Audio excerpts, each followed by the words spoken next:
Hello, everybody, and welcome back to the I Am 1-2 podcast with your host, Christopher Cohn. With me, as always, is my dear good friend, my co-pilot, my producer, my man extraordinaire, Dan the Man, in the old little pod secret back room that we have there that he does all of his magic. Say hello to the people, Dan. How's it going, everybody? Hello. Hello. So, we are in the dog days of summer for sure. Fall's just around the corner, though. We're starting to see just a little bit of turning in the leaves, and if that's your jam like it is mine, that's an exciting time. But right now, it is 100 degrees out there, baby. The only thing that's saving us this time is low humidity, and I don't even know why. It's got to be some strange global climate thing, because usually the humidity's kicking our butt at this time of year. But yeah, I'm watching these shows like Naked and Afraid and all that, and they're out in the African savannah, and it's 115 degrees air temperature. That's not even the heat index. And I'm like, how in the hell can you survive? And there's no escape, right? They're not going indoors at night to sleep. They're out there and trying to sleep in that stuff. And it's just extraordinary what the human body and mind can tolerate, I guess, if you set yourself to it. One guy was out on heat exhaustion in the past episode and puking his guts out, but he turned out okay when they called medical on him. But I'm just like, oh, Lord, 100 degrees. I was telling my patients it felt like you were in the Easy Bake Oven or something. You could literally feel your skin getting itchy like it was baking under coils or something. Yeah. Now, you haven't had to work at all in this week, Just have you? a little bit. I've been out, but not much. Thankfully, I've been in the air conditioning most of the time, and I did have a little bit to do yesterday, but I did it first thing in the morning outside and then moved inside. It just zaps you. It did. It's incredibly hot. So if you're somewhere where it's very hot, pray for rain. Pray for it to get better. And it will eventually. Thank God for the seasons. At least if you live somewhere where there's seasons. That's why I couldn't live in California. I like to have the seasons. So if you're just happening upon this podcast, this is an all things recovery podcast. And what we mean by that is everybody in life is on a journey of growth and development, whether they know it or not. You're either stagnant and going nowhere, or you're actually using tools and seeking out teachers so that you can expand your horizons and continue on your journey to higher levels. And in my opinion, everyone needs recovery from this sick culture that we all live in. And America seems to be the epicenter of our sickness with consumerism and greed and addictions of all variety. If you need something, we got a fix for it, as long as you have the money. Amazon, Spotify, Starbucks, your local dope dealer, they'll all be too happy to take your paycheck. But there are better tools and there are better ways. And that's what Dan and I are here today to try and share with everybody. We want everybody to get on board and learn about this thing called recovery and to go on that journey for your own personal recovery from everything. And as I tell my patients in group, I sell recovery, not sobriety. And there's a huge difference. Sobriety is just putting down my old solution, and I haven't replaced it with anything better. Recovery is going on that long journey to find out what the hell happened to me. Was this exactly the way I envisioned my life to be when I was 8 years old and I'm dreaming about my glorious future as an adult where the grown-ups don't have to get to tell me what to do and I can stay up late and eat cookies and do whatever I want to do? This is not it. And people are generally very unhappy out there. So we encourage you to take advantage of anything you can get out of this. We try to scale the podcast, not in stone, but sort of that, 1 week we deal with more of an addiction focus, and 1 week we deal more with a general life tool focus. Plus, we're going to have guests in here. We had our friend Travis in here recently. If you haven't seen that podcast, Travis the Trainwreck Travis, please check it out. It was absolutely phenomenal. And we have our good friend April coming in here in a few weeks, and she is a person who entered 12-step recovery without having a so-called quote-unquote addiction that's defined by, the well-known groups, not an addict, not an alcoholic, things like that. And she used these tools to greatly improve her life. And I think it's going to be a very inspiring podcast for everyone. So stay tuned for that. Also, if you're just happening on this, my credentialing is I'm a licensed clinical alcohol and drug counselor here in the state of Kentucky. I've been in practice for over 22 years now. And I am also 40 years in recovery, 40 plus years now. So very excited about being able to share real world experience, but also the science, and put it all together in big bad mishmash and see what you can make out of it. So today's episode is going to be on triggers and cravings and how to survive them in your earliest recovery. And I want to start out with that point that right from the get-go, when you are in your first 90 days of recovery, you have got to get the mindset that you are on one of these challenge shows, whether it's Survivor or whether it's Last Man Standing with, or Last Person Standing, Last One Standing for Naked and Afraid. You have got to have this mindset that each day is just a challenge to not take a drink or a drug, and that is number one priority. I tell my patients you should have the clear goal that no matter what else happens today while you're laying in your bed before you even set foot out of it, I have got to get my head to my pillow sober tonight, and ideally get my butt to a meeting tonight as well. That's it. If you're doing anything else in your early recovery, I'm going to tell you what we've seen. You're not going to make it. Right, Dan? That is exactly right. It's got to be 100% in, chips all in the middle of the table. I want this change in my life. I don't even know what it is. I don't even know if it's going to work for me. Doesn't matter. I'm in it, and I'm going to do this. Plus, you've got this 90-day window to heal your brain. Your brain is so incredibly damaged by alcohol and drug use that if I showed you a 3D PET scan of the areas of your brain that are now dead tissue, cells that are no longer there, parts of your brains that are no longer functioning, and what they do in these PET scans is they take the little piece out so that there's just a hole there, and you got a 3D way to manipulate and see all these holes in your head, right? People say, what's that guy got a hole in his head? He really does. So you don't know how sick you really are. So walk cautiously, have that main goal no matter what else. I don't care what the boss says. I don't care what your wife says. I don't care whatever else happens that day. Even emergencies, I have still got to get my head to my pillow sober.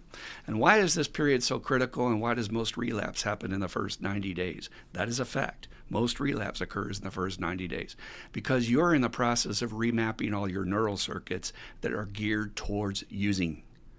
Please understand you have trained your brain to use and make it as normal behavior as taking a breath of air.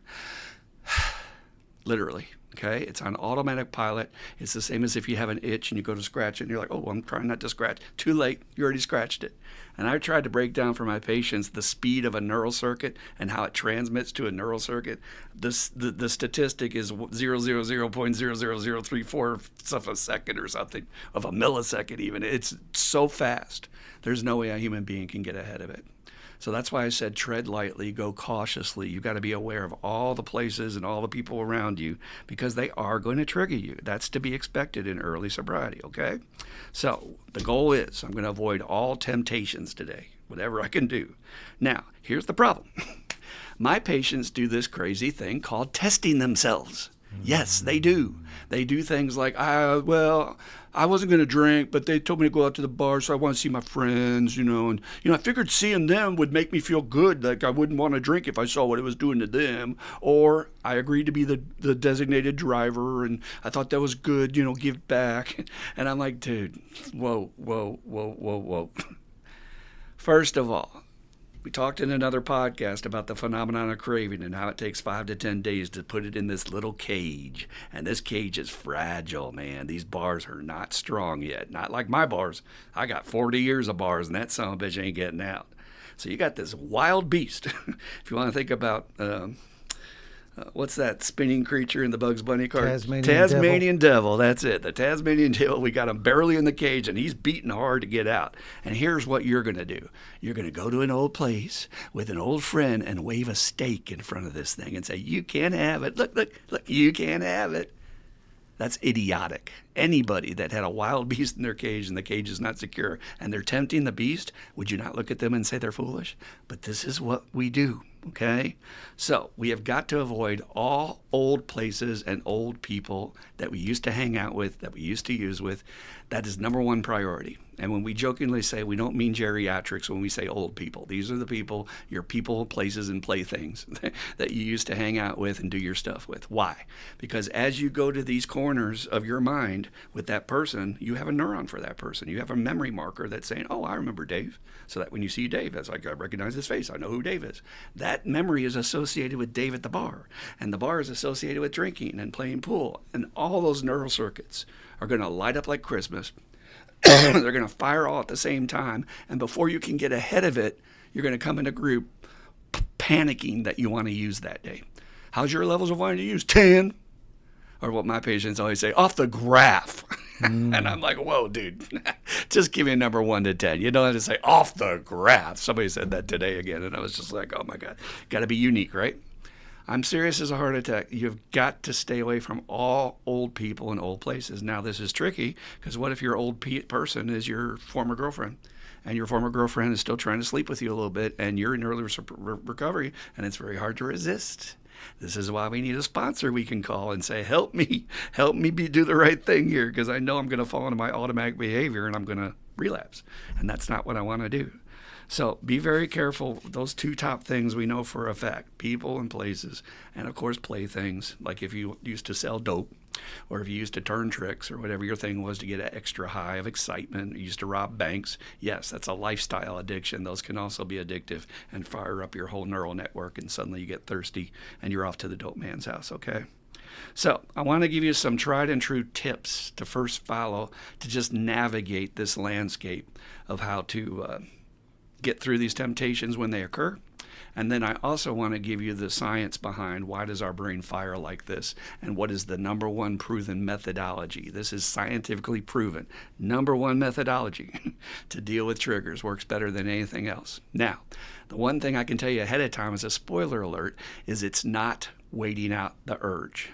That is one of the most old and tired kind of tools that they gave me back in 1983 that said, average craving only lasts about 10 to 20 minutes. By 10 to 20 minutes, I'm out the door. Okay? I'm in trouble. So do not do that. It's actually the opposite, that you have to get busy doing something rather than doing nothing. So, all right, so let's get into these tips, and if you have to go out and navigate the world as you're trying to stay sober. First of all, I encourage all my patients to come up with an excuse ahead of time as to why they're not drinking. You are going to be offered a drink at some time in America. It's just going to happen, whether it's the waiter coming to your table or whether it's your friend who forgot you're sober. And literally, they'll be like, oh, I forgot you were starting to stay sober. So you don't have to tell them your whole story. That's the worst approach. Oh, you see, I'm an alcoholic and I was 6 when I started. And no, you don't have to do that. What you want to do is say something very benign that anybody would understand. How about this?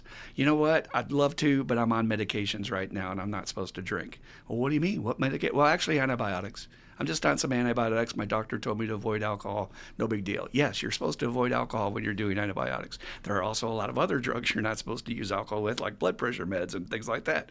So just say, well, for now I'm on some medications. I don't want to do it. Or I'm just feeling under the weather today. I'm just feeling a little sick and I just don't really feel up for it. Maybe next time, man. Maybe next time. But don't worry about explaining that you're an alcoholic or telling them your whole story. And you better plan this out ahead of time. I'm warning you. It will come up. And you don't want to be in this debate back and forth. Oh, you can have just one. What are you talking about? I can have just one. Why can't you? It's horrible to be in that position, because then we'll get mad and we'll be like, well, I'll show you. Give me the whole bottle and I'll show you how to drink. So one of my favorite old counts was this man's name was Howard, and he had a way of putting it blunt because he was from the hood. And he said, this bartender one night, he asked me if I wanted a drink. I looked at him and I said, well, yeah, you can give me that drink, and I'll be back in an hour and take your wallet and beat you up and screw your wife. The bartender just sort of backed up with these eyes like, whoa, too much information, man. But you know what? The bartender didn't bother him for the rest of the night for standing at the bar and not ordering anything but water. So it worked. It's whatever works. But again, plan this ahead of time. Have your ready-made excuse why you're not doing it. If it's a stranger, you can actually be honest according to the tools of AA and say, I'd love to, but I'm allergic to it. Now, if somebody was a diabetic and they're forcing cake on them, by the time they're forcing it on you, I think they've proven they're not really your friend. And they're actually kind of an asshole, to be honest with you. So if you say I'm allergic to it and somebody's still trying to make you do it, that's nobody you need to even have in your life, so don't worry about that. But have that planned ahead of time. All right, let's say you're in a situation that you have to go somewhere and you cannot avoid it. We do have situations where it might be a work requirement where you have to show up at a party and just sort of say, hi, I'm here, I'm a company man, see you later. What you want to do is set a time frame. And this also applies for family obligations. Family triggers are some of the highest, strongest triggers you're going to get in your first 90 days. Today, we had a whole group on that about, I don't understand why my family is triggering me so much. And I'm like, yes, because they know you, because you have history with them, because they don't understand what you're going through, and they're going to trigger your emotions. So be very careful about limiting how much time you're going to be there. If you agree to go to the event, and maybe you have to because it's work related, say, all right, I'm going to go there between 2 and 3 or 2 and 4. And I'm going to have set up afterwards that I'm immediately going to a meeting. So you've already scoped out. You don't wait till later to look it up, folks. You have it scoped out that there's a meeting at your clubhouse or wherever in your town at 4 o'clock. And you make a commitment to your sponsor, ideally, or to your support group that, hey, man, hold me accountable. I'm going to get out of there by this time, and I'm going to end up at this clubhouse at this meeting by this time. That will save you more than anything else, being accountable. Okay, don't go in alone with no accountability. But have it planned ahead that with a ready-made excuse like, oh, you know what, we got to go. We just got a call. I was in the bathroom. I got a call that the babysitter got sick and we have to go home and take care of the kids. Or, oh, you know what, I heard that there was a break-in, I don't know, make something up. Somebody broke the window at my house. I don't know if it's a break-in. I got to go check it out. Oh, really? You got to go? I'm so sorry. It doesn't matter. Whatever it takes to get out of there, okay? But have that planned ahead of time that I'm only going to stay for a certain amount of time. And if it's your family, tell your mother to say, hey, I got 2 hours here, but then I'm planning to go to this meeting at 4. If they give you any static, you say to them, hey, you want me sober, don't you? Yeah, of course, honey. You don't want me to die, don't you? Oh, yeah, of course, honey. Well, then shut up! Because they will say stupid, oh, it's your brother's party. It's his birthday. What do you mean you're leaving? No. I'm planning this ahead of time with you, Mom. We agree I'm going to leave by 4 no matter what, okay? I don't care what present he's opening. I'm leaving. That has saved me on many a holiday with my family system and with situations that I was uncomfortable in. And again, you've got to listen to your gut. When you're not comfortable, you don't have to stay till 4. You can leave at 3:30, but just be true to yourself. That's on our chips. To thine own self be true. All right, when you go, try to have a partner you can go with. Ideally, if it's a family member like your spouse that is supporting your recovery, or it's another person in recovery that you're allowed to bring a stranger to there, even better, because then you can sit in the corner and sort of make fun of everybody else who's drinking and point out which one's the alcoholic. That's always a fun game to play at parties. Which one's the alcoholic and what stage of progression are they in? Oh, this guy's doing a little pills on the side. Look at oh, wait a minute, that guy's smoking dope. He is definitely hazed, man. Look at that guy.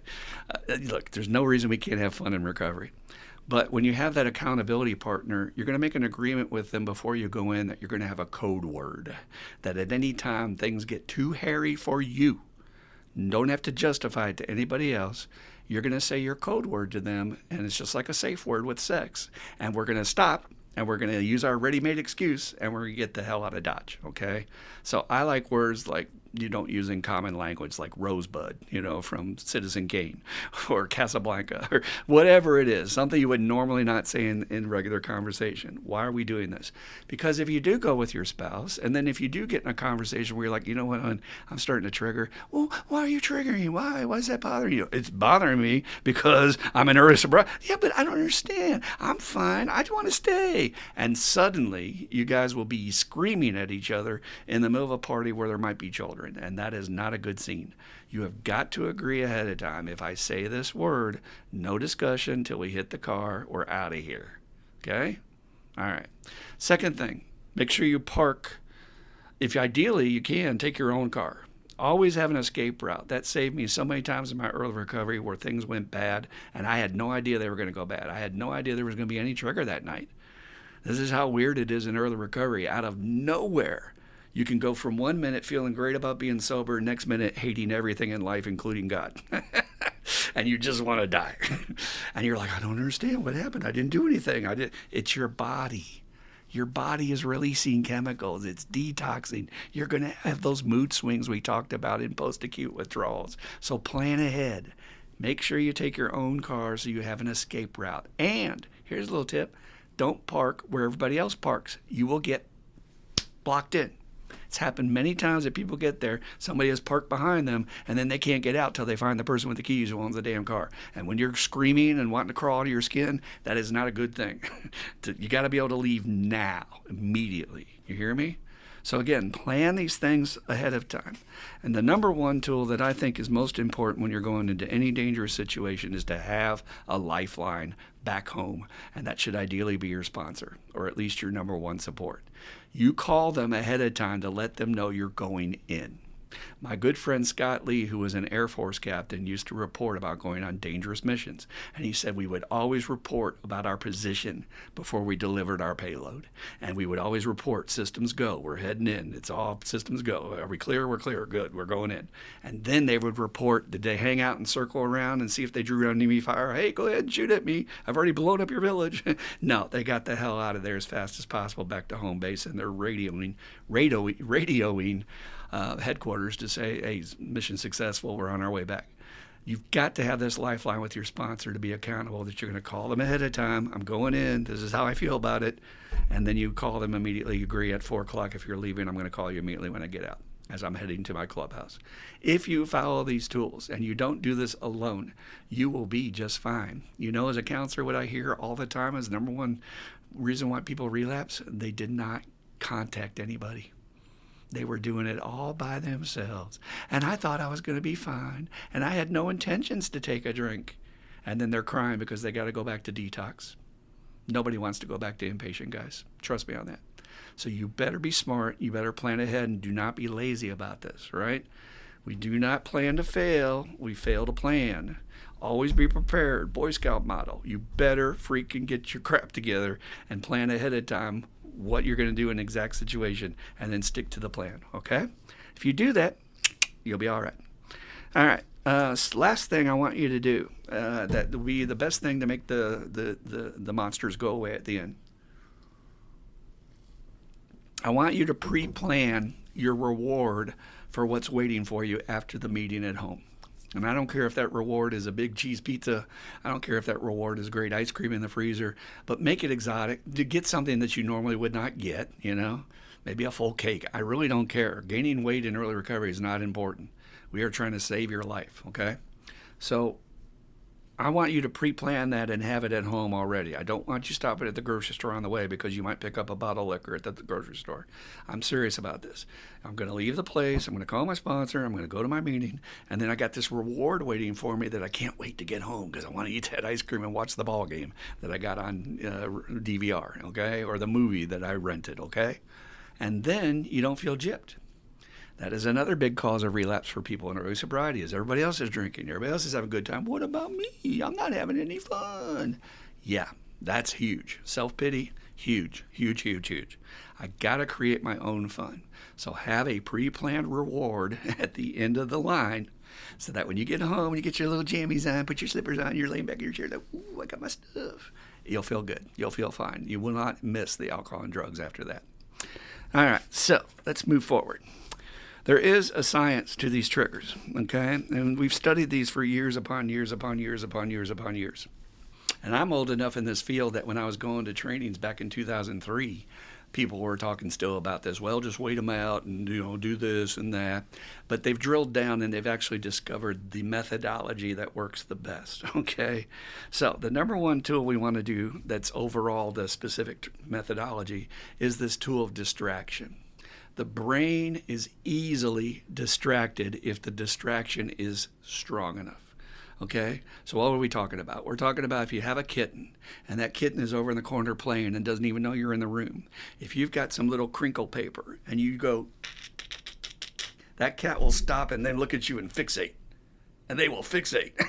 And the brain has been tricked. They were into playing and now they're over here.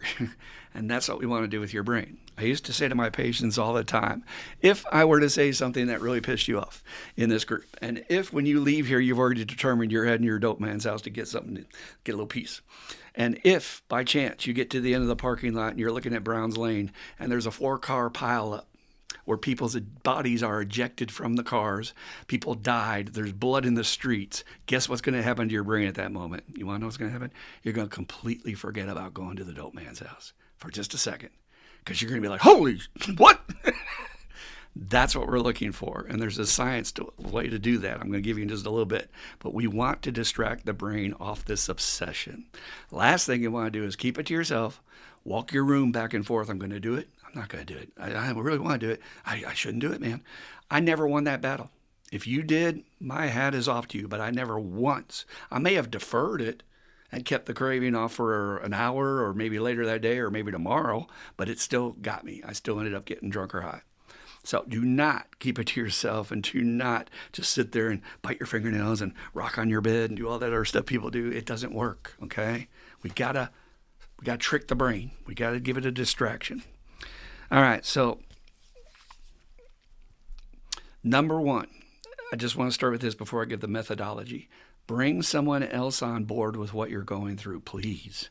This is why sponsors are vital. They are critical. They are your lifeline to whether or not you're going to make it. I have got to feel safe to call my sponsor and say, hey, man, I'm fiending. Hey, man, I'm freaking out. Hey, man, I really want to get something. And when you do that, our number one coping tool of sharing it with someone else, it halves and then halves again and can half again the power and intensity of it. I've seen this time and time again. I've seen people come in my group and start off saying, oh, my anxiety is off the scale. I'm off the graph, man. And I'm like, all right, just talk to me. Let's just breathe. Let's just talk. And I'll ask them, you feel better? Yeah, I think it's at a 2. Oh, my God. You went from off the graph to a 2? Yes. Why? Because I shared it with someone else and allowed them to carry some of that weight. I'm going to help shoulder your burden, which is the entire history of the 12-step program. That's what Bill and Bob did for each other. This is why Bill moved into Bob's house for 3 months. And he calls Lois up and says, hey, I ain't coming back. I found a buddy and I'm staying sober. I'll see you. And yeah, can you believe that? But it worked. Talking to each other every day about wanting to use makes it go away. So that's the number one overall tool to these little methodology, 3-step methodology I'm going to give you. All right, so I've teased this enough. Let's go ahead and get this into this. So number one, who's the first person I can call that really understands what I'm going through? And I want to really emphasize the really understands compassionately what I am going through. When you're choosing your support person, like I said, ideally it's your sponsor and you've already been talking to them and it's safe to call them. If you have a good sponsor, and here's a way to tell that right from the start for you newbies, he'll tell you that you got to call him every day. He or she will say that's not negotiable. That is mandatory. In fact, one of my guys in group said, my sponsor told me, actually it was Travis, just here last week. Travis told me 3 strikes you're out, man. So that's why I'm not missing that phone call. Why? Because every day that you call me and we talk about the hot weather, we talk about the sports, football starting up, hell yeah, we get comfortable. And then we're talking about your drug use and your history. And then by the time you have a real strong craving, the phone doesn't weigh 100 pounds because you've already worn into your new neural map. Oh, I can call a sponsor. I call Travis. I'm used to doing that. It's already in there. You've programmed yourself. So, but it's got to be that steady once a day, okay? Not this, oh, just text me whenever you need me. That's a bad sponsor. You better run away from them. They're going to get you drunk, okay? I don't know if they're too uninvolved, too self-involved, or just don't care, but they're bad. A good sponsor says, hey, we're going to share each other's life. I'm going to walk this path beside you, shoulder to shoulder, which is what our big book says. So call me. All right, so who can I call that is my safe person, who really understands? This is why I don't recommend a family member. Family members have history, and they will push our buttons, and they will trigger us. Last thing I want to hear when I'm feeding for dope is, well, why do you feel that way? That's just stupid. I mean, you were just arrested for it, and you've lost your kids. I mean, what kind of idiot would think about, really? Really? That's helping me right now? No, that is not helping me right now. That's making me want to use more.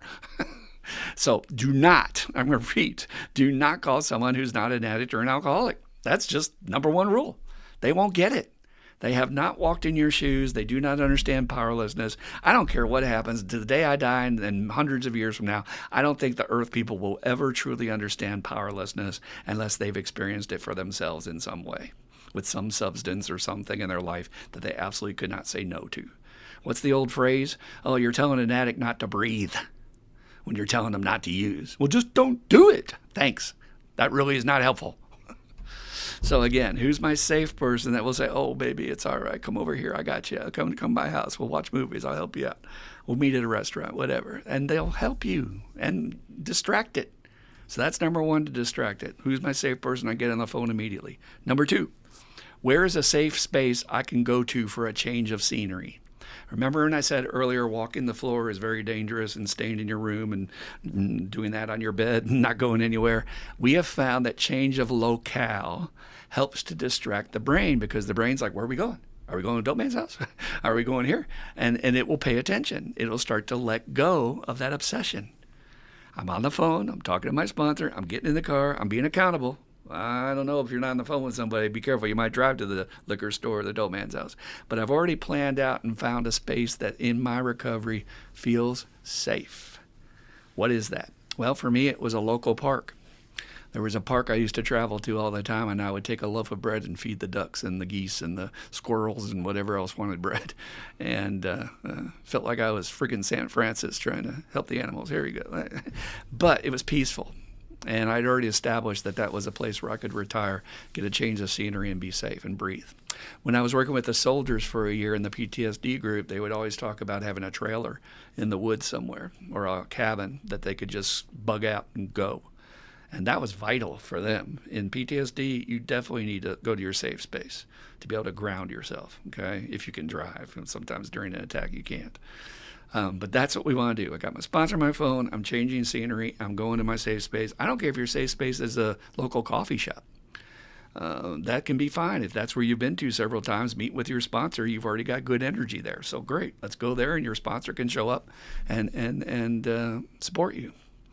So that's number two. What's my safe space? Who's my safe person? What's my safe space? Number three, and this is the most important one if you want my honest opinion, what's going to be my substitute reward? Please understand, if there's one thing we've learned about cravings and triggers above everything else scientifically, and I've sat through hours of these trainings, okay? Trainings that are mind-numbing on this stuff. It doesn't have to be that complicated. What's happening in your brain is it's sending that alarm bell that I always talk about from Star Trek, going brrrt, brrrt, and it's saying, give me something.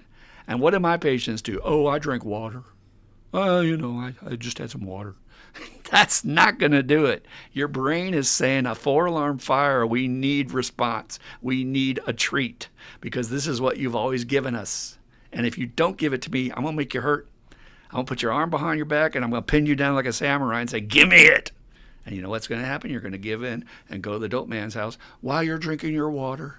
I got some water. I'm okay. So my substitute reward has to be something that's going to be, really juicy. And it doesn't always have to be something to eat. Sometimes people might want to go out and go to the mall and buy themselves a new pair of clothes, something new to wear tomorrow or something.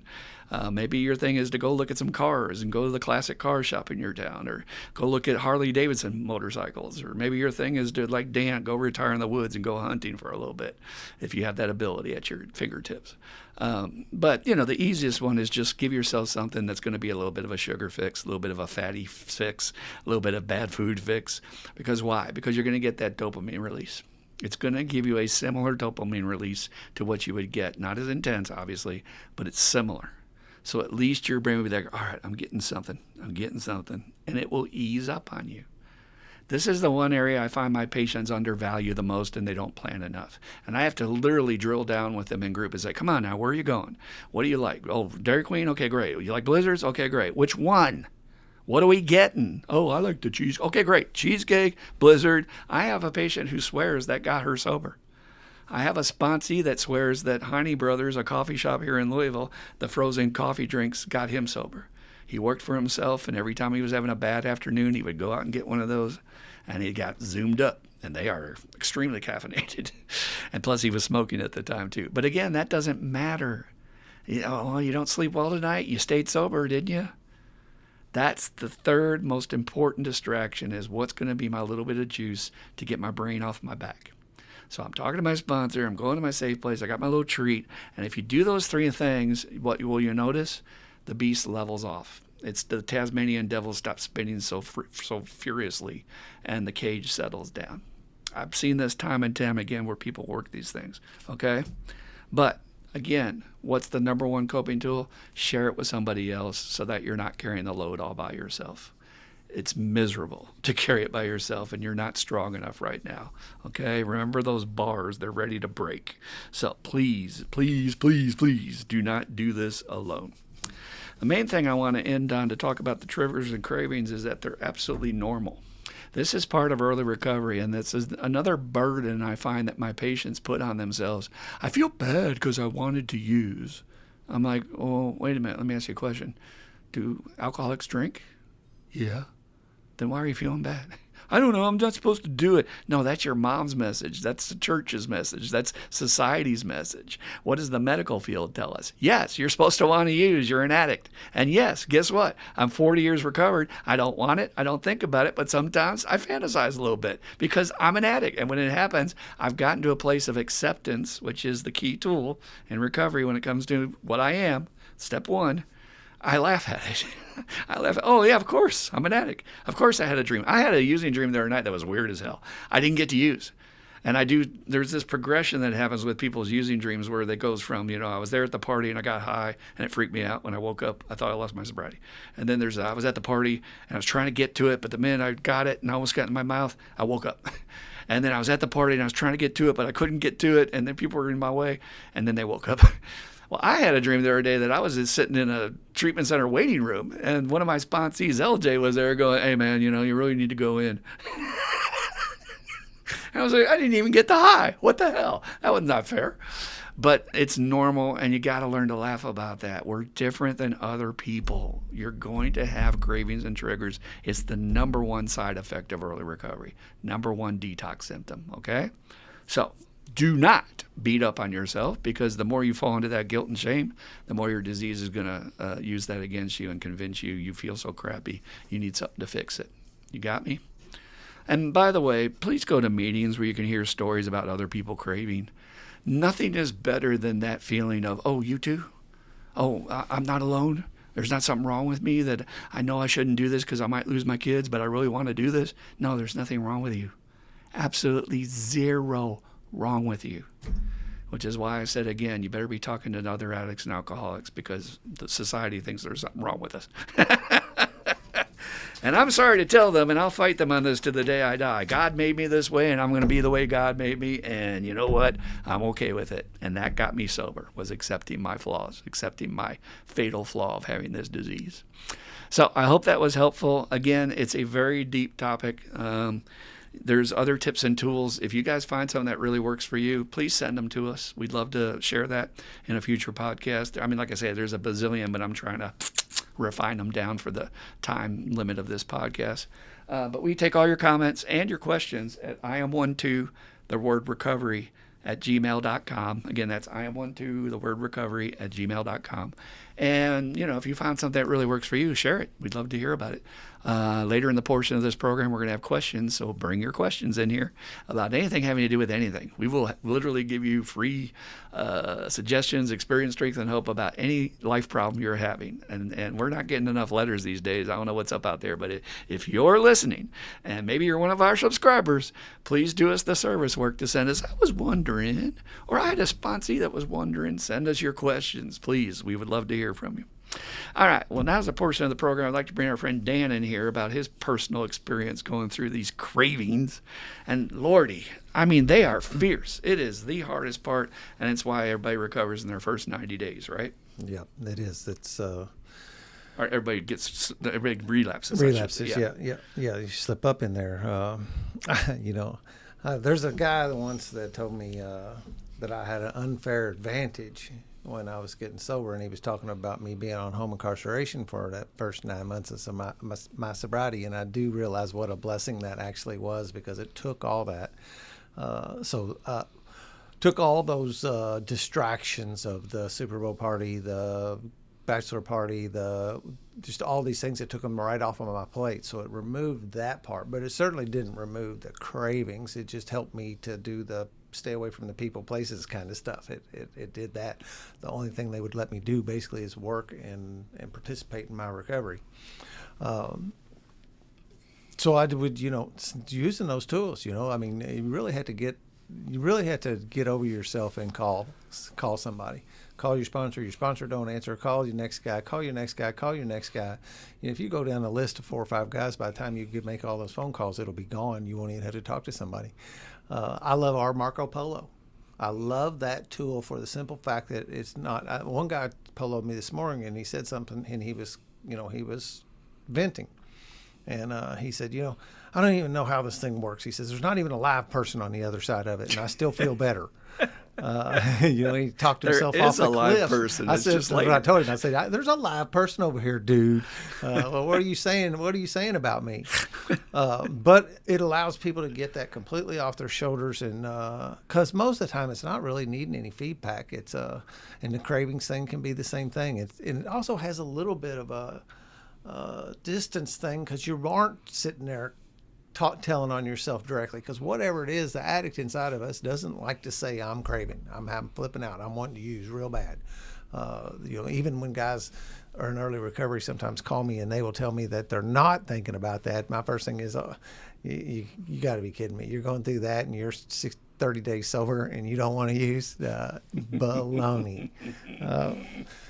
And he's the boy whistling in the dark, saying, I feel better. I'm not going to use it all. I'm never going to use. Yeah. And you get some guys that just, and then that, that's about what every phone call starts with. And I'm like, good, congratulations. Talk about it. Get it out. Talk about it. Let's, get it out. And only as sick as our secrets. And when you put these problems and this stuff out into the light, it can't, it begins to wither away. It can't survive out there. And let me address the one thing I always hear from my patients, Dan, because this is vital. I feel like I'm bothering them. Mm-hmm. All right. Well, I love to teach them. I'm not the originator of this. I got this from one of our giants, one of our circuit speakers. So they'll say, I feel like I'm a burden, or I feel like I'm bothering them. And I'll say, oh, yeah, you're being selfish. And I wait for it to sink in, because they're not listening to me. And after it kind of sinks in, they're like, they don't understand what I'm saying. And I'm like, look, dude. You're presuming, because again, you're operating on your own will. You are making up your mind that your sponsor is fine today and he doesn't need any kind of support himself. And you're not realizing that you giving him this opportunity to be of service to you is a source of juice, which thereby is a drug. And so if he's having a bad day, this might be the only part of his day where he feels he had a purpose. He feels his life has meaning. He might be at his corporate job just hating his job today. Yeah. But because he spent 10 minutes with you and pulled you off the ceiling, off the roof, and he can say, oh man, I did something good today, you are denying him that connection. To do service work is a form of being God. This is what I was taught by my greatest spiritual teachers. When you do service work, you are God, because God is giving. God is just pure giving, pure love. That's what it really is, beyond all the other trappings we've put on it. And so you're denying your sponsor to get out of himself, which is his number one tool not to use. And so you're being selfish, because you've already made up in your mind, well, I feel like it's all about me, and I feel like I'm going to bother him, and I feel like he's going to laugh at me. And whoa, you didn't even consider that your sponsor might need to hear from you, did you? So what do you say to your people when they say that crap about, I feel like I'm bothering them? Man? Well, you just tell them, I use that same story, and, and I tell them how many times, because the fact of the matter is I want them to call me and I want to talk to them. And I'd make that real clear that, hey, I'm not just telling you to call me just as an exercise. Right. Although there are sponsors like that don't really take the phone call and they're distracted. That's different if you have a good sponsor. And, I can't count the times that I've been saved by the bell either. When, I'll giggle, my phone will ring, and it'll be where I'm in maybe I'm in a little mental pickle or something, whatever it is. And ring, ring. Oh, cool. And I can talk for a minute, and then I go back and that little pickle is gone. It causes, it actually does help me a bunch of times. I get a lot of calls at work, and I step aside. And it gives me a moment to take a break. And you're right. First off, this is what we need to do to get sober. This is the recipe, man. And you need to, you're not going to accidentally stumble into recovery. There are actions you have to take, like this stuff about making sure you're safe and have that plan in place, and you have to do recovery on purpose. I'm gonna circle around a couple other things there. Another thing, this thing about, getting in, and I get it. that this is a program of rigorous honesty. But man, I'm all for the little white lies Yeah. that you might need to use to preserve your recovery. Because the world's sick. Yeah. And you got to do whatever you got to do to survive. Yep. And, it's not like you're telling them something way out there or misleading them. Hey, I got an appointment. I got to be someplace in such and such a time. Who cares if you don't? I even tell people to do that when they get stuck in an amend so they can get in and get out. Come up with something. Perfect. Have a plan. Say you got to be someplace. I had to pick up the kids in such and such so that they can break away from that and so they can do the amend and get in and get out. The line I always used was that I told people when they asked me if I wanted a drink, I told them that I hit my limit. I don't really explain it any more than that. I don't know if they take it that I've hit my limit today. I don't need another drink right now, or I hit my limit permanently. But that was the line I like to use. There's a whole bunch of stories out there. The little cliche one is when I take a drink, I break out in handcuffs. Or I like the guys that say, I've already had enough. Or when they say, you don't have enough. That's what they do. They take a scan of the bar and they go, you don't have enough. Yeah. There's also that one that I like to play with the waiters sometimes, just because, you got to have fun in recovery, guys. I still don't get why it's legal to offer me a poison before I have a meal. Yeah. So I'm like, well, no, I'm not really into that shit. But if you got some weed, and I swear to God, I'll see their eyes go, and then they're like, oh, because almost every waiter is holding something. Broad generality there, but in general, there's a lot of pills and dope in the restaurant industry. Yeah, you also talked about treating yourself and having, it's that same thing. It can be a distraction at the same time because you do. But the Big Book even talks about people carrying chocolate, keeping chocolate around, keeping some kind of sweets around, so that whenever that happens, because liquor has so much sugar in it. Yep, and it'll and I know for a fact it's been known to help people. I have stopped and got somebody chocolate before on when they were in trouble, and just take it over there if I'm gonna meet up with a sponsee or any other friend and bring in some chocolate, and it does it'll distract your mind for a little bit, and it usually doesn't take long, right? It doesn't take it's not like it's a wrestling match. You're gonna in the beginning it's gonna be often you're gonna find yourself craving for no reason whatsoever often, and the time between them cravings will get more and more and more and more and more between them, but they do eventually go away. You just got to stick it out. The greatest tool is getting your sponsee laughing. We let them vent it out. You always got to let them get it all out till they're just peter out of energy. And then give them the chocolate, like a little treat, like a little kid. And then you just make some strange-ass comment about your story or something, and they go, what the fuck? And they start laughing. Yeah. And I'm like, look at you, dude. And I've done this in group almost every day. I'm like, look at you, dude. You're saying you were anxiety off the graph. I need to go to inpatient. And after just talking to me for 10 minutes, you're laughing now. Yep. And you're smiling. Yep. And you were ready to throw away your whole life because that feeling was just too much. And look how easily we could change your feelings, right? Laughter is huge medicine, man. Flip over and watch one of your favorite comics on YouTube for a minute. Hell yeah. That'll change your mood. Hell yeah. And, in general, man, just don't do it alone. This is too much to burden. We've already proven we're powerless, and, we repeat the same mistakes. Okay, now I'm in sobriety, I'm going to do this myself.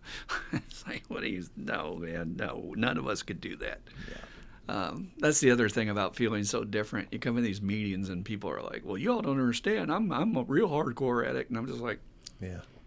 They didn't see you back in the day. They have no concept of what they're looking at, that you were even maybe worse than they were. Yeah. Yep, absolutely. I could not get sober, but we seem to be able to. I could not do it, but this we thing makes it happen. It's extremely profound, but you know how we continue to reshape our ideas of what that higher power source is? So we say that God is everything, and I agree. We're all made of stardust, and we all have the same molecules and atoms, whether it's this mug or whatever. But I can't get the juice out of this mug that I can get out of you. There is something sacred about two people who understand each other and are addicts and alcoholics, and they're communing together, like Bill and Bob on that first meeting together for 7.5 hours. That spirit of a higher force comes through and heals both of you.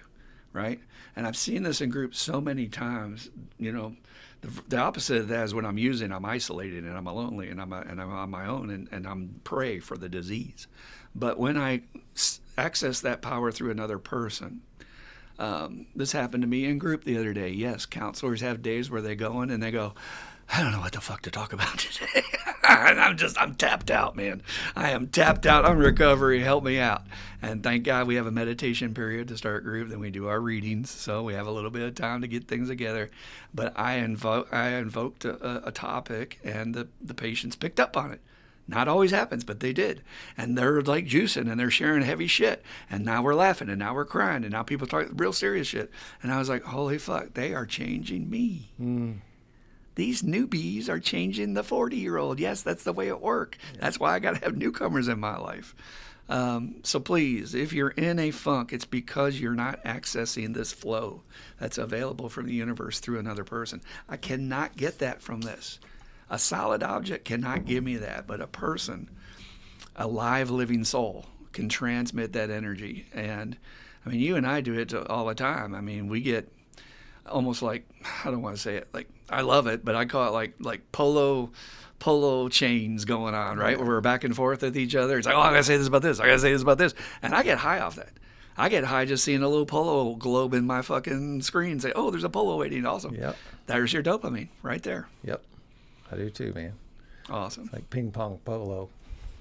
So just before we wrap it up, was there anybody you sponsored that had a particularly hard time with triggers that made it? Or, there's this little tricky thing, right? And I just want to fish on this for a second, where we say, well, maybe they're not ready yet and stuff like that. And, I know that's true to a point, but we as therapists are coached, okay, maybe they're not ready and you can't lead a horse to water, but you can feed them a lot of potato chips, right? But was there anybody that really struggled in their early recovery, but they still made it, that you saw, that sticks out in your mind? I think, one guy who was not an alcoholic, really. He was on pharmaceuticals. He was an Adderall guy. And for weeks and weeks, he was wanting and craving that energy that gave him. And, we made it through it. And that's I don't have any real experience with that level of addiction with that, but I can totally see how, the rubber band thing that what we talked about before, when you're up all the time and that rubber band snaps back and you just almost can't get out of bed in the morning without something to get you going. But he made it. He's going to be celebrating 4 years here coming up, 4 too awful long. We have a question coming up, so I don't want to tip my hand too much on that topic, but it is underestimated continually by my patients, the damage and the intensity of detox on how they feel, their mood state, their motivation. And they get this weird idea, well, if this is the way it's going to be forever, then screw this. I can't stay sober. And it's not. It's a very temporary, small piece of your journey. Yep. Weeks. We're literally talking about weeks to get you through. Drop in the bucket. I was thinking earlier, if I had, one of my patients was complaining that they weren't given inpatient because they didn't qualify for the insurance, And I'm like, yeah, that's the problem. It's like we have a world that's backwards. You finally have an addict that's screaming and saying, I'm ready to do it. And we're going to turn them away, throw them in outpatient. They should have availability to get help. And in my world, if we had money for it, which we should, and it would save tons of money to society to treat these addicts rather than locking them up and or all the damage they're doing, give them a 90-day stay somewhere that's off in the woods and teach them life crafts, get them excited, going on adventures. We're going to go climb today. We're going to go, obviously, after they've detoxed. But we're going to do something to teach them about having adventures in recovery and then teach them the steps at the same time. And ideally, maybe even get them through 5, 6, 7 by the time they leave the treatment center. Yeah. And but it has to be off somewhere. I think the Healing Place here in town has that model of doing the steps. It's a little bit institutionalized, no offense. But because guys will say, I don't know if it's still this way, but in the past they'll say, I'm just required to make 3 amends. So I need you to help me make 3. 3? I got more than that on your list. But it is a start, but it's in the middle of downtown. It's smack dab in the middle of downtown where they're watching other junkies and drug addicts or drunks walk by. Yeah, it's right in the wrong environment. That would be awesome. That would be super cool. They do have those wilderness quest places, but you better have tons of money. Yep. And it's not fair. It Yep. shouldn't be like that. How come the celebrities are the only ones that can get that help? Yeah. So, all right. Well, I hope that was very helpful to you. If you're in early recovery, just know, heart goes out to you, man. This is hard. I know. I've been through it. I would come home from my meeting, walk home. I had no car. It was freezing. And I would break the lock on the top floor of my apartment building so I could go out on the roof and look at the skyline of Minneapolis. I had it would be extraordinarily expensive to live here today. It wasn't back then. And I would look up at the moon and I would dream about what I want out of my recovery and why I'm doing this. And it would help me just get through. Again, get my head to my pillow sober tonight. Your only job. But I have a job. I got bills. No, screw that. Your kids won't matter if you're in jail. Your kids won't matter if you die in a car wreck. I have got to get my head to my pillow sober tonight, okay? So, hope that was helpful, and thanks for being here for the topic. All right, now we're going to shift into the portion of the program where we take your questions about anything going on in your life that you would like some assistance with. Please, it does not have to be recovery and or addiction based. It can be on relationships. It can be on life. It can be about God. I don't care what questions you have. What makes the universe turn? Me and Dan will ponder on it and we'll try to give you a response. And it's free. Just send them to iam12recovery@gmail.com. Do you see me begging here, regular listeners? Do you see me begging on bended knee subscribers? Yes, send us a question. It'll take you 2 seconds. What makes the world turn? I don't know. We'll answer it. All right, so we have 2 great questions for today. Dan's got one, I've got one, so let me start over here. This says, and we're not going to identify you either. These questions are completely anonymous, so you'll feel safe. It says, I have gotten some sobriety, good for you, and now getting very emotional about things I did not get emotional about before. I do not have alcohol to numb these issues, and I am having less issues because of less alcohol. However, I'm also tearing up when I absolutely never teared up before. I don't like that part. What is going on with me? Oh, I know it can feel so strange to have an emotion, and you gotta stop for a second, objectively step back and say, why is that odd? When in my life did that become bizarre? Because if you see any normal child, do they not have a normal ability, an original organic ability to express themselves at any place they are at any time about how they feel? I'm happy. I'm mad. That's actually normal. And in our crazy society where we suppress, especially men, the ability to express emotions, that creates unbelievable pathologies psychologically. I think not crying is responsible for perhaps more murders and physical fights and male aggression. People talk about aggro aggression with males and stuff. Well, because we're not able to let it out any other way. My good friend Bill Burr talks about, a man's allowed to punch it out. That's how we handle our emotions. It is changing a little bit with the newer generations, but I'm telling you, this is still deep in our culture. You're not going to see Jason Statham or whatever in one of his action movies, lose it. He might shed one tear because that's allowed. If you're a soldier, you can cry for your fellow fallen comrades. But just know first to start with that this is weird that we feel weird about having emotions. Okay. Second approach I want to take on this is that, I always say this, what would life be without emotion? Let's just take emotion completely out of the human personality, and we would have these robotic creatures walking around fulfilling their tasks, and there would be all gray in life. There would be no color whatsoever.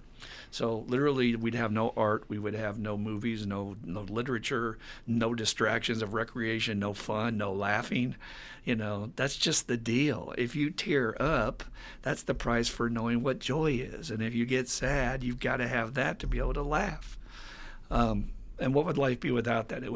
Frankly, it would not be worth living. I would not want to be here. You wouldn't even know who you are. Our emotions literally tell us what's different between me and Dan. I might feel differently about something. He feels differently about something. That's what makes him an individual. So be very careful about the judgment around emotions to begin with, because I think for us males especially, we got to challenge that shit. Again, and I say in my family, on my father's side, they wouldn't know an emotion if it jumped up and bit them. My brother said that at a recent brunch we went to. He said, there's all these pictures of Grandma Cone, and there's not one of her smiling. And I was like, yeah, I know. The woman was chronically depressed, according to my professional experience. And it's sad. It's very sad that none of us got that support to be able to express ourselves freely and openly. All right, this tearing up stuff is happening because you've got a massive backlog of energy and stuffed emotion that you have not dealt with for decades. And it's such a common story. I'll hear that in my group. And I was watching this commercial, and the dog was taken out of the rain, and he got in the rental car, and they saved him. And I started bawling in front of my wife, and she's like, "What's happening? Are you drunk?" No, I'm having a normal human emotion, and I challenge all of you in early recovery to defend yourself. I'm having a normal human emotion. They made that commercial to be sad. They want to get my money. They're trying to evoke my emotions. That's a normal response. Here's the really cool thing I will tell you before I give you a little tool to help with early recovery. If you stay with this and you keep working your tools to heal and recover and grow, you will get to a point where you love your emotions. I love getting emotional today. I love having feelings. I'll watch things and get emotional. One in particular, okay. CBS Sunday Morning always has one segment by a guy named Steve Hartman. I think he's a gift to America because every week he does a story that's on a human carrying the fuck about another human. That's it. I don't care whether it's a kid or whether it's this or that. It's always a heartwarming, positive story. None of this negative crap we're sucking down every day. And every time it touches me, of that base humanity that I care about someone I don't even know, and I'm willing to go out of my way to help them, you know? And that is normal. And today I can just get all balled up and, and then you're over it. I think if you stuff it, try to fight it, it lasts longer. But once you cry it out, you get it out, and then I just blow my nose and I'm laughing again. I'm back in the game. But in early recovery, I would really encourage you just not to fight it. And I would encourage you to talk to your sponsor about challenging your own programming about why that's so awful. I mean, you say in here, I don't like tearing up. When I've absolutely never teared up, I don't like that part. I know, right? New behavior, early recovery. How's this for new behavior? I'm going to go out and not drink. It's just part of the game. I'm learning who I am. And so if it's Chris or it's your name, like I use your name, it's like I'm learning out who Chris is. I'm actually changing and finding out that I thought I liked this thing and now I don't like this thing. I thought I was okay with this situation, but actually I have some deep feelings about this situation. And you're not a programmed robot anymore. You've been awakened out of the matrix and you're able to embrace your individual personality. And then develop it and then share it with others, and they will love you more because you're able to express those sides of yourself. So please don't resist it. Stop fighting it. Stop fighting it. Stop fighting it. I'm going to tell you what happens in my home group, and I hope it happens in your home group. If a man breaks down and cries, his respect level just went through the freaking roof. I mean, you could feel it Tuesday night. We had one of our good friends finally get his 1 year. I mean, for real 1 year, not one he was lying about. And he started talking about his family sticking by him through all those years when he was screwing around. And they came, man. And the group was like, boom. You could feel it. That shift in utter respect that this man is expressing real emotion. And he's not afraid to do it. And it's brave. And it's freaking admirable. And to me, it was the best part of the whole night. I mean, no offense. But sometimes we can talk and talk and talk, and it's all from here, and it's all ego. I want to hear this stuff about how grateful I am for sobriety and how grateful I am for my family. I mean, can you imagine if you said to your family, oh, well, I love you. Yeah, I know, man. Yeah, I really love you, man. Or what this man did the other day, breaking through crying, you were my rock. You were my rock. You stuck by me. That was freaking juice. So run towards that. It's something to be embraced. It's the greatest gift of recovery to find out who the hell you are, that maybe you've been living a lie your whole damn life of what was programmed into you by some other male. I mean, I'm going to go brutal here. When we were raised, if you showed any emotion, you were a sissy. I'll use a light word for it. We used a different word back in the day. And that was your biggest fear as a man, is to be called that word. And a man-child boy. I was just a boy. But that was burned into me at age 11 or 10. It was weird how it shifted. But as a kid, you could just be a kid. And all of a sudden you get in this other age group and it's like, oh, no, man, don't be weak. Don't be a sissy. And we start getting shaped and programmed. It's not right. It's not real. It's not who we are. So get with your sponsor, get with other people in the group you admire who can teach you how to embrace that and relish it, man. I one of the tools I like to do is just grab an old sad movie and just let them rip. Just watch something that really touches you and just let some stuff out. It's very purging. Women have known about this for centuries, and we're just finding out, man, this makes you feel great. You get that endorphin rush afterwards, and you're all cleansed out, and then you're not in traffic screaming at this guy because what you really need to do is cry. I'm going to tell you, I really believe men not crying is responsible for more violent crimes than probably anything else, and we're not even talking about that as a society, right? We're not, oh, this is where they grew up in this neighborhood, or their influences growing up, or the parents weren't in the house. No, how about the fact they weren't taught how to cry? That would probably keep more of these men out of jail than anything else. Crazy, right? But those of you in recovery understand. And I hope, again, I'll just end on this and get Dan in here. I hope you have a home group that will elevate you for being the brave one to break that ice and share real emotion in a meeting. And if you run into a meeting where they judge you or they make fun of you or somebody has to this is something weird addicts and alcoholics do. It just makes me want to punch them right in the face.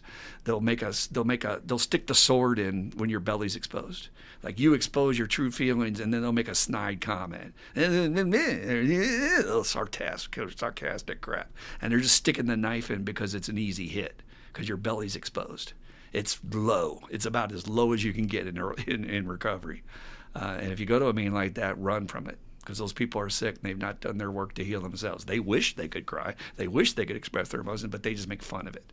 That is not recovery. That is some old sick shit. And I'm really hoping to end that for men. And with all the men I sponsor, I certainly coach them on getting in touch with their feelings. Because is there not anything better in recovery, Dan, than to find out who you are emotionally? It is one of the best things about recovery. It's a piece of the getting to know yourself, period.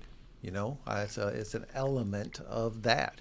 And Scott Lee has the thing. I listen to him. He's got I have the paperwork on how to cry. He teaches his guys how. That's part of his sponsorship tool. Says and at some point you're going to get taught to cry. And I can't really add anything that you did, but we just are so programmed that I can't do that. I can't show my sensitive side. And when we say emotions, we can show anger. Yeah. And nobody cares, and that's an emotion, You can show lust. But the lust, yeah. But these sensitive emotions, these vulnerable type emotions, we've been hiding them. Most all men have been hiding them all our lives. Like you said, the women doesn't, they'll cry at a drop of a hat a lot of times, and we don't get to do that. And the same thing happened to me, and it's it goes back to that rubber band thing too. This is all new, so. It's not like you're going to continue, just like you're not going to continue to experience cravings forever. You're not going to have this uncontrollable thing that's going to have you crying at the meeting at work and stuff like this. Because I remember doing that in early recovery, thinking that I was, maybe going crazy because I would tear up over something at work that was totally, nothing that I should have been crying about. But you get all that back, and then you actually do get the ability to cry for real when it's warranted. Travis just keeps on talking about here lately that he's watching the Disney movies with his kids and finding himself crying, and his kids are like, "Are you crying, Dad?" And how wonderful that is to be able to feel again. And to demonstrate that for his son. Yeah. That's okay, because his son is a little mini Travis and kind of a tough kid, Yep. But let's go the opposite direction, because a lot of people have used drugs to the point of numbing out, that when they come in recovery, they don't have any emotions, and then they begin to worry there's something wrong with them as well. I've never seen that happen, that lasts. No. It will pass. You'll have emotions eventually. And then they'll complain about that. So it's like, well, you're not happy. You're having no emotions, you're complaining. You're having too many emotions, you're complaining. Well, there's that old joke. The good thing about recovery is getting your feelings back, and the bad thing about recovery is getting your feelings back. Exactly. So I again talk to other people. Why don't you? Here's an idea, and I think you know this person. I'm going to challenge their sponsor to tell them to sign up for a meeting to talk about it as a topic one night. Talk about how difficult it is to learn how to have emotions as a man in early recovery. And you're going to get a lot of good shares that night. I would love to hear about that. Yep. Yep. Rather than, well, I think step 8 is. Oh my Yeah. God, stop. I like to be challenged in the meeting. I want to hear some new stuff, some new shit. So, Yep. all right. So I thank got you for another- the question, okay. though. And please, please, please do a follow up or let us know anything else that comes up. Go on the journey, man. It's worth it. It's okay to have some feelings. It's not going to kill you, man. What's weird is walking through the meeting like, oh, I'm bulletproof and I don't have any emotions and see you later and I don't really have intimate conversations with anybody. That's weird. All right, so what do you got for us, Dan? You have another So question? it's come on to me a couple times here lately where I've explained, or it's been brought to me on a perceived problem people have, and we talked about it when we talked about the cravings, or you were saying something about it, is these using dreams, and people, these two particular people here lately were, pretty burnt up that they were having, and like you could control your dreams, right? I don't put too much. I don't put a great deal of stock into my dreams, really. I know some people do, but what I know what I told them, and I'll go second. But what do you tell people when they're using dreams? They feel like they've like it's a problem, they're craving too strongly, or something is wrong with them that they're having using dreams. One of the most common issues in early recovery, and everyone's going to have them. So I'm glad we're bringing that up. We have trained our brain to do certain behaviors through executing those actions over and over, day after day. So the same as if you use your left hand to do a certain task, your brain's going to actually execute to use your left hand. In sobriety, we're literally asking you to put a crutch on your left hand, tie it up, and use your right hand now. Just like the fellow who's asking about emotions. I've never expressed emotions. I'm not comfortable. So your brain's going to fight that, because it's like, what are you doing? This is not the way we do it. The brain will seek that homeostatic sense of familiarity, which is we're always used to using our left hand. So each time you're doing that, the brain has to do something with that impulse to use the left as you use the right. It's still there. It's still saying, use your left hand. What the hell? Use your left hand. So it'll file it for later in the recycle bin, as I call it, like your computer. And then as you sleep, not only does your body heal, but your brain heals. We have learned more about that in terms of Alzheimer's and dementia. And please, if you guys aren't getting enough sleep, and I've been a little bad lately, I've only been getting about 6. I need to get 7. 7 to 9 hours, guys. It's going to be full healing for your brain so that you have less chance of getting dementia as you grow older. It's confirmed. Sleep is one of the most important, as well as diet. But your brain is going to process out all this miscellaneous junk that's not applying anymore. So I tell my patients this is actually a sign that your brain is healing. It's starting to get the new programming. It doesn't know what to do with this old programming that you're not doing the left hand. So it's taking those little impulses and it's throwing them away. And as it throws it away, and as you're using your right hand is building those new neural net connections. Remember when I talked about the using triggers and cravings? That's that neural net mapping you've already done to want to use. That's going to be in there no matter what, to remap something new. That's literally what recovery is completely reconditioning and remapping your entire brain. Eventually, it will get the new program and embrace that, and your dreams are part of your brain figuring that out. In general, when you have a strong impulse to do anything during the day, you're going to dream about it during that night. So I agree. I think people can influence their dreams. I do not think they can control their entire dream state. That's just ludicrous. You're not Doctor Strange from Marvel Comics. Come on, get out of here, Mystic Arts.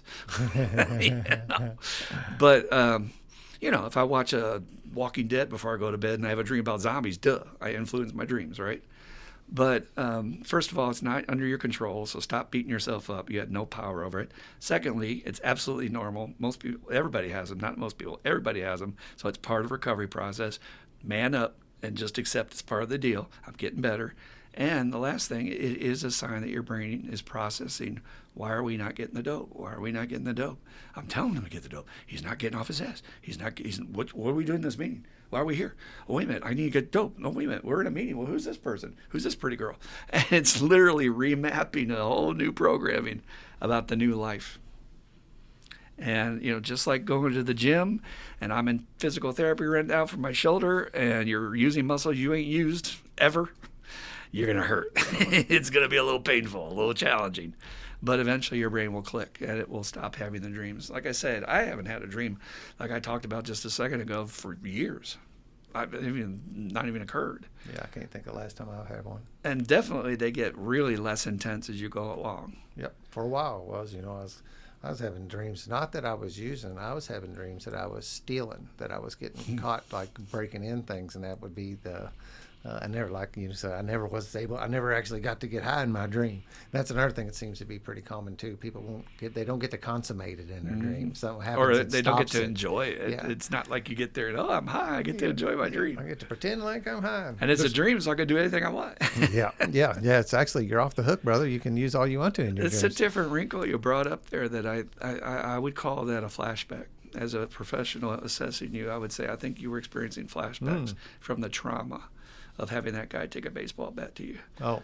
That's extremely traumatic. You got a beating, you got pepper sprayed, you got caught, and you're running from cops in the woods. That is a PTSD trauma experience, my friend. So that your brain was replaying that, like, what do I do with this? And yeah, that's interesting. Yeah, that did, I can't remember last time. I picked this up from somebody, and again, I don't know, it's certainly not scientific, but it goes along the same lines as you're saying, is it means you're winning. This disease is not able to attack your consciousness, and it's trying to attack your subconscious. It's trying to get you while you're unconscious. And I like to tell people that, and I think it does hold some water somehow at some level. You're strong enough now that it can't get you when you're awake, man. You're doing great. Absolutely. But it can get you when you're sleeping, man. It'll tap. There it is, tapping you on the shoulder with that cunning, baffling, and powerful deal that it has. And after, to emphasize that point, after you get over the shock and the fear in the morning, did I do it? Is it what I said my sobriety day? Give yourself a hug. I didn't freaking do it. I'm still sober. This was just some bull crap. Yep. I'm okay. Laugh about it, but give yourself a pat on the back. You didn't do it in real life. Yep. Good job, man. Yep. It's funny how much it freaks people out. I'm just like, okay, dude. We've been having these since 1935 as far as documentation goes with AA. We know it's real. And so you're not that unique. It's okay. It's normal. Yeah. But anyway. Well, thank you. I know it's a topic that pops up a lot. Those are the kind of questions that, again, if you're a newcomer watching this, please don't be shy to ask us. You will never be judged on here because I didn't know any of this coming in here. Zero. Nothing. I was a dumb kid. I thought I knew, but I didn't know anything about any of this. So this is what this podcast is for. And if you ask the question, it will help somebody else who's afraid to ask it, right? Yep. If you got the question, so does somebody else. So that was absolutely great. So thank you for being with us on this particular episode of the Cravings and Triggers podcast. We really love you all so much, and we don't hit you over the head with this stuff, but just at the end we ask you, would you please like, subscribe, or leave a comment? We love to hear from you. Your comment could be, how's the 100-degree weather today? We really don't care, but if you have the ability, it helps us raise our analytics so that we can start getting this message out to more people. One last thing I'll say about that, if you want to do some service work, I swear to you, you go outside cities, the ability to get treatment or to get help drops off precipitously. You cannot find a treatment center. People don't have insurance. They're poor, and they're out in the sticks. And this may be their only lifeline to save their life. So please send us a question, participate, and help us support this podcast. Anyway, we love you. We're so appreciative for you being with us and supporting us. And we will be here next week with another great episode of the I Am 1-2 podcast. Thanks for being here. God, grant me the serenity to accept the things I cannot change, the courage to change the things I can, and the wisdom to know the difference. Just for today. Keep coming back. It works if you work it, and you die if you don't. Woo! We love you. Bye now.